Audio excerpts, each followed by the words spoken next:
So Oregon's on fire again, as you can see by all the smoky air. I broke the fuel tank off the side of my rollback doing some off-road, and as you can see by the ratchet strap holding the fuel tank on the side of my rollback. And then bought another set of tracks, as you can see by another set of tracks. So we're gonna go over all that, get these unloaded, get my pickup loaded up for tomorrow, because tomorrow is gonna be another quite the day. So let's get to it. Okay, we're to it. So these are Polar tracks, and as you guys saw in a previous video, I had bought a set of matte tracks to put on my silver pickup right there. But before I had done all that wheeling and dealing on the haggling to get that set of matte tracks at basically free, I had already purchased this set of Polar tracks from a cousin of mine who's down in Southern Oregon. And I didn't even know he had these tracks, but he bought them a couple years ago, used them once on his Jeep. You'd see they are brand new.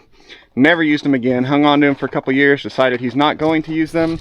So he offered to sell them to me for a good deal. So I told him I'll take them for sure. Then the whole haggling thing worked out just right on that deal, and I was able to get the set of matte tracks for that truck. That way I got the heavier duty tracks on that. But I still wanted to get these ones here. That way we keep these ones in the family. So I ran down, visited cousin Dave, and these things are like brand new, but these are Polar Track brand, which are basically the same thing as the American Track Truck brand that I had previously on the Track Jeep. Now, they use a snowmobile track, snowmobile bogey wheels, snowmobile high-fact slides down in there on them, a 7,000-pound trailer spindle as the main hub. They're almost identical to the not matte tracks, the American Track Trucks.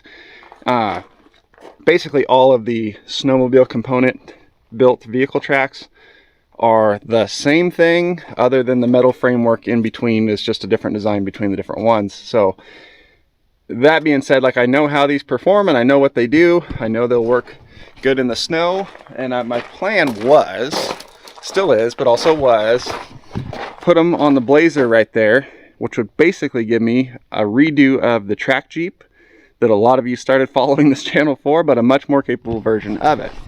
But then my wife pointed out, hey, cousin Dave has a Jeep JK that these are 5-on-5 bolt pattern, bolt right onto.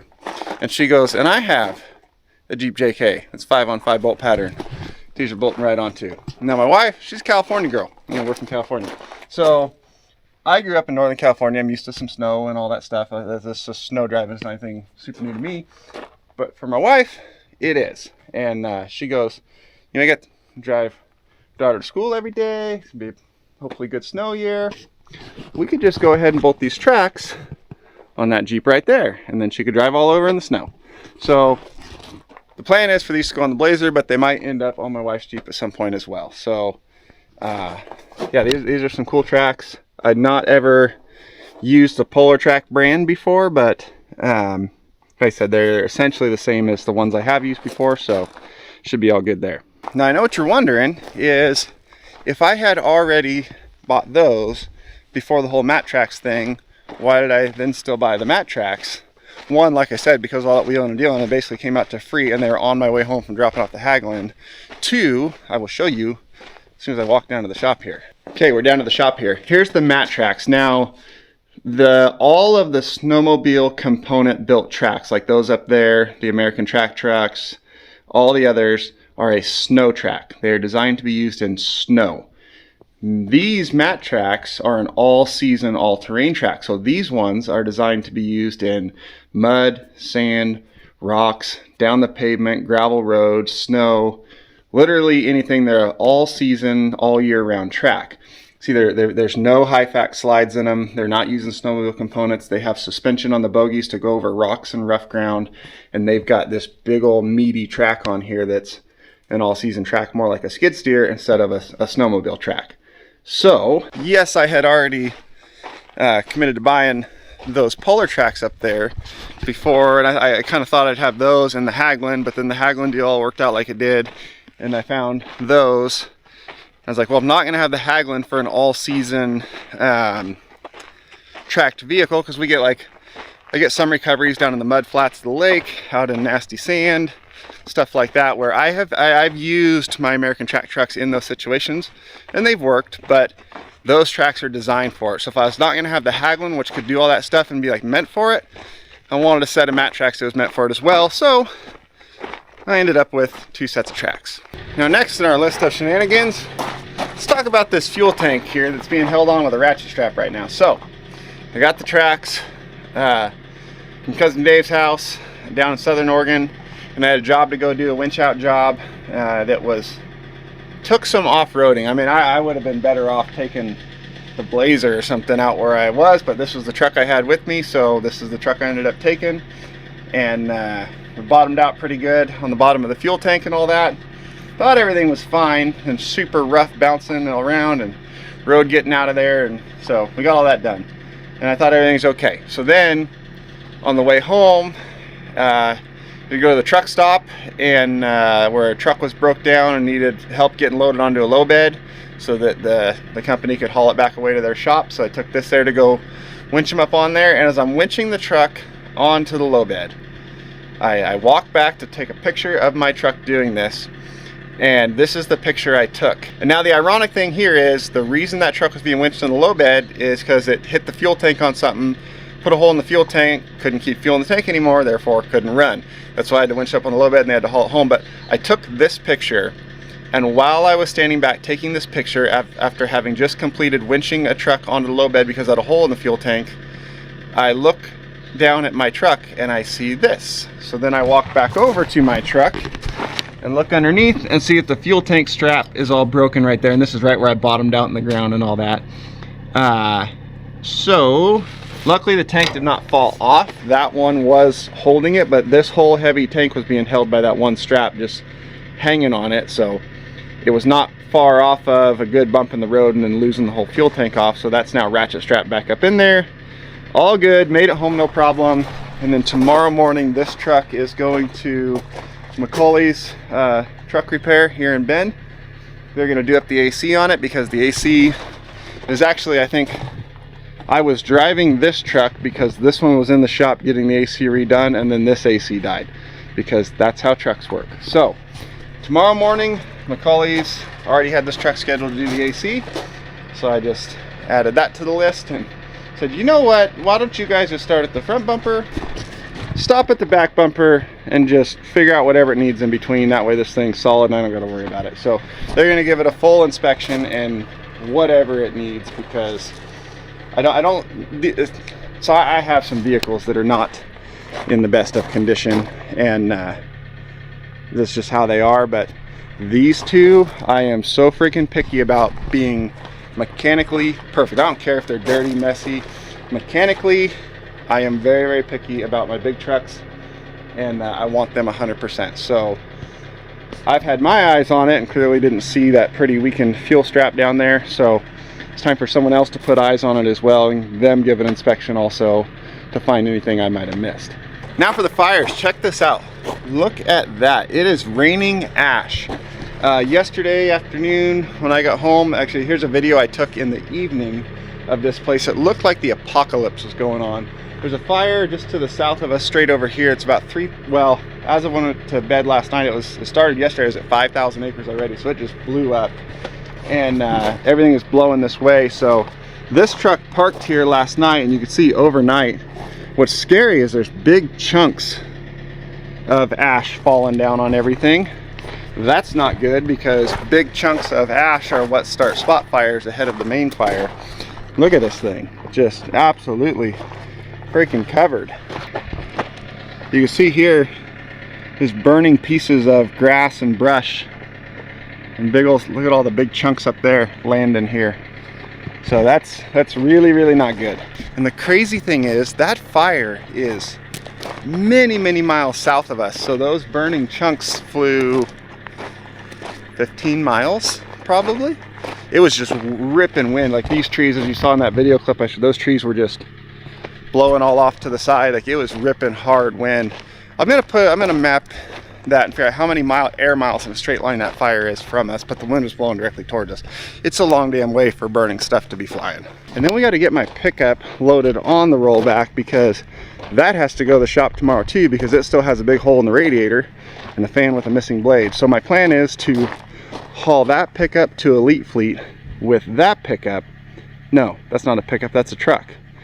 Haul that pickup with that truck, drop that one off at Elite Fleet, then drive that one over to McCauley's, drop it off there, then have my wife pick me up from there and give me a ride back here so I can get in one of the very few vehicles I have that still runs and do something else for the day. And for those wondering about the old Dodge car, it's got the new engine in it, it's running. We put a brand new crate motor in it. Not messing around with that thing. I want it to be reliable, everyday driver. But the distributor's given us some problems of like surging and dying at idle. So it's definitely a distributor problem. We gotta get that figured out, the timing of it, and then good to go.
Now I have a shop full of tracks, and to address a couple things, one, let's look at these things first. Check these out. So these are puller track. You pull this cap off, that's where that spindle nut is, so it's like trailer spindle bearings here. These have the grease zerk fitting on top, and one thing I really like that American Track Truck does, and I'm probably gonna do to these, is they don't have a zerk fitting on top. They have this port for it right here for greasing, but they take this zerk fitting out and put a bolt in there just to plug it off, because you guys have seen all the ice pack in these so bad. Well, a chunk of ice can come around and shear that off, and then that's open. You can get water, snow water into your bearings, and that's no good. So what American Track Truck does is they pull this out, put a bolt in that just plugs it off, and then nothing's gonna hurt it. And when it comes time to grease these things, you do it like once, maybe twice a year. You just pull that little bolt out, screw your zerk fitting in, grease them, swap it back out, and you're done. So I'm probably gonna do that to these. Other than that, these are awesome tracks. And then these here are tracks of a completely different level. Completely, vastly, massively different price point, but very different capabilities as well. So to address a couple comments of a previous video, when I did like the toolbox tour on the Zacklift. Number one, a lot of people ask where I charge the batteries on the truck. Where's the onboard charger? I don't have one, don't need one. Those batteries, I need to charge them once every couple weeks, like at the most. So once every couple weeks, I bring them in here, put them on the charger in the corner of the shop, charge them up, put them back in the truck. I've never had an issue with that. Number two, I mentioned that I don't have like a toolbox and a set of tools in the shop. My tools that I use for work on everything around here are the tools that are in that truck right there in that Western Star. A lot of people said, man, how can you have a shop without tools? And well, I don't really work on anything in this shop. Due to the corners and the turns getting down here, I can't get any of my big trucks down here to the shop anyway. I mean, I can get them to here. It's a pain. I'm hitting trees and running over rocks and crap like that, so I just don't. Plus, up there is nice gravel. Down here is junk cinder shit that's way worse to crawl and lay in. So I just do all my work on the trucks up there in the driveway, and the tools are in the truck, so it's no big deal. Even if I got the trucks down here, they don't fit physically in the shop. Remember, this is a miniature backhoe, not a full-size one.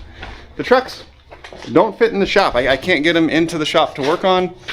I can get, like, my pickup does fit in this space, but it takes up wall to wall this whole space, and they don't even have room to do anything on that side. But even just changing a tire is a total pain in the ass in here because it's so tight with this pole here and stuff. So I can get my small vehicles inside of this shop, but I don't work on those. I take those to Elite Fleet and have Elite Fleet do even all the general maintenance and everything on those, because it's just way easier that way. The big trucks I do a lot of work on and the general maintenance and stuff like that, but they don't fit in the shop, so I work up there. So it's like not much point investing in a whole set of tools for the shop when I don't work on anything in the shop. Basically, it's a somewhat covered storage area out of the sun and the snow. I say somewhat because if it's raining outside of this shop, it's raining inside of this shop. The only difference is outside would be raining everywhere. In the shop is just raining like here and right over there and right there in the middle and over there, because a lot of holes in that roof. There's also these doors that don't really work anymore to close off the ends, and there's a lot of holes in the side of the shop where if the wind is blowing outside the shop, the wind's blowing inside the shop. So it's just a kind of covered storage area is basically what it is. It's one I can't even get my trucks into or even down in front of. So yeah, that's why I don't have a whole set of tools in the shop. Now trust me, I would love to build like a nice big fancy like 40 by 60 steel building. Not fancy, I just want a 40 by 60 two-doored steel building shop that I could like pull both of my two trucks in and work on, or the trailer on one side and the truck on the other and work on. That would be so nice, but it's not currently in the budget, so we're holding off on that. Okay, we got the pickup loaded up. We brought it over here and just rinsed out that whole engine compartment, because one pro tip that'll make your mechanic really happy if you have something like that where coolant goes everywhere and is all a mess in there, rinse it all off and clean it up before you bring it to them. That way they're not having to be just soaked in it and deal with all that. They can clean it out, yeah, but then now they got a dripping truck to work under. They don't like that. So get it cleaned out, help your mechanic out, it'll help you out. But for the important part, I know there's gonna be a lot of people said, Casey, you said last year when you sold those tracks that you don't need tracks for what you do, and you're 100% right, I don't. I still stand by that.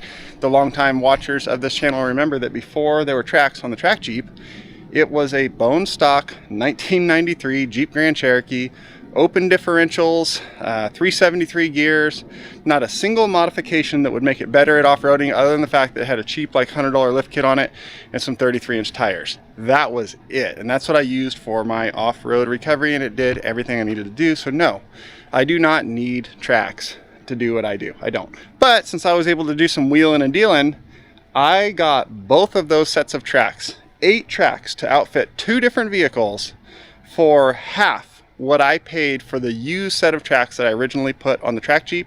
So that's why I have tracks.